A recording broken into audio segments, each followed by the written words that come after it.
একটা ব্যক্তি সে বুঝতে পারে সে পাপ করলে ভালো থাকতে পারে না, সে চায় সে আর পাপ করবে না, সে চায় আল্লাহর পথে যেতে, সে চায় 5 ওয়াক্ত নামাজ পড়তে, সে চায় ভালো মানুষের মতো থাকতে, সে একটু শান্তি চায়, সে তার অগোছালো জীবন থেকে বের হতে চায়, সে যে পাপ করে এই সবকিছু বাদ দিতে চায়। কিন্তু এরপরও মানুষের ধোঁকা, নিজের পরিবেশ, শয়তানের ধোঁকা, নিজের নফসের ধোঁকা, এই সবকিছু মিলে পাপ করে ফেলে। জানেন, এরকম অনেক ব্যক্তি আছে যারা এই অবস্থার মধ্যে আছে যে সে পাপ করতে চায় না, সে পাপের মধ্যে যেতে চায় না, কিন্তু এরপরও নফসের ধোঁকা, শয়তানের ধোঁকা, আজে বাজে মানুষদের সাথে মিশে বিভিন্ন ধোঁকায় পড়া, এই সবকিছুর কারণে সে পাপ করে ফেলে, সে ভুল করে ফেলে। কিন্তু একটা মানুষ সে যখন ভুল করবে, আবার তওবা করবে, আবার ভুল করবে, আবার তওবা করবে, এই মানুষটা যদি এইভাবে চালায় যাইতে থাকে এবং একটা সময় গিয়ে হয়তো আল্লাহ তাআলা চাইলে সে একদম পাপ থেকে মুক্ত হয়ে যাবে, সে একদম ভালো হয়ে যাবে।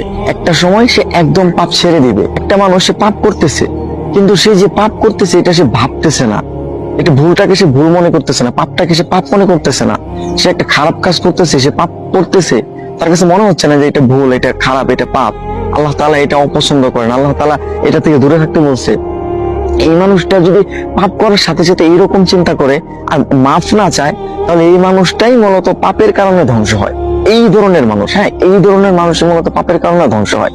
কিন্তু যেই মানুষগুলা পাপ করে আবার আল্লাহ তাআলার কাছে মাফ চায়, সে পাপের জন্য তওবা করে, সে আল্লাহ তাআলার দিকে ফিরে যেতে চায়, এই ধরনের মানুষ ইনশাআল্লাহ একটা সময় গিয়ে সে ধীরে ধীরে ধীরে ধীরে যখন পাপ করে আবার আল্লাহ তাআলার কাছে মাফ চায়, তখন এই যে তার এইভাবে চলতে থাকে, তখন না সে একটা সময় গিয়ে বুঝতে পারে যে আসলে পাপ করার যে খারাপ প্রতিক্রিয়াগুলো আছে সেইগুলা কি।